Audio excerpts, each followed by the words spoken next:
जदि आपण इयरफोन किंबा हेडफोन व्यवहार करती तेबे आपण भिडियोटी बहुत ही जरूरी। देखो दर्शक बंधु, आज समय अधिकांश व्यक्ति हेडफोन बा इयरफोन व्यवहार अधिक मात्रा कर लगी। से गीत शुणा समय हो, वीडियो देखा समय हो, हेडफोन बा इयरफोन व्यवहार अधिक मात्रा किंतु आपण जानिछंती जदि एई हेडफोन आमे अधिक मात्रा व्यवहार करती किंबा ठीक तरीकार व्यवहार न करती तेबे यह आम क्षतिकारक हो पारे, आम कान पाई विपज्जनक हो पारे। तेबे चलते दर्शक बंधु जानिबा एई हेडफोन बा इयरफोन आमर कौन कौन सब क्षति करि पारे।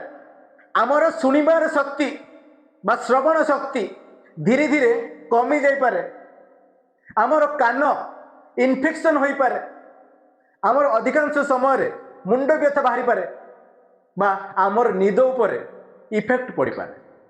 तेबे चलतु जानिबा एई सब समस्यार समाधान आमे किपरि करि परिबा, आमको किपरि प्रोटेक्ट रखि परिबा, आमर कानर किपरि जत्न रखि परिबा।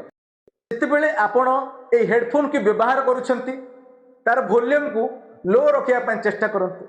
द्वितीय पॉइंट सेला जेतेबेले आपण ए हेडफोन को व्यवहार करूछंती किछि लिमिटेड टाइम पे व्यवहार करंतु। थर्ड पॉइंट हैला आपण जो हेडफोन टी को व्यवहार करूछंती ताकू नियमित भाव में क्लीन करने को चेष्टा करंती। ए किछि पॉइंट्स को जदि आमे नियमित भाव में फॉलो करंती तेबे आमर श्रवण शक्ति उपरे विशेष किछि प्रभाव न पड़ी पारे।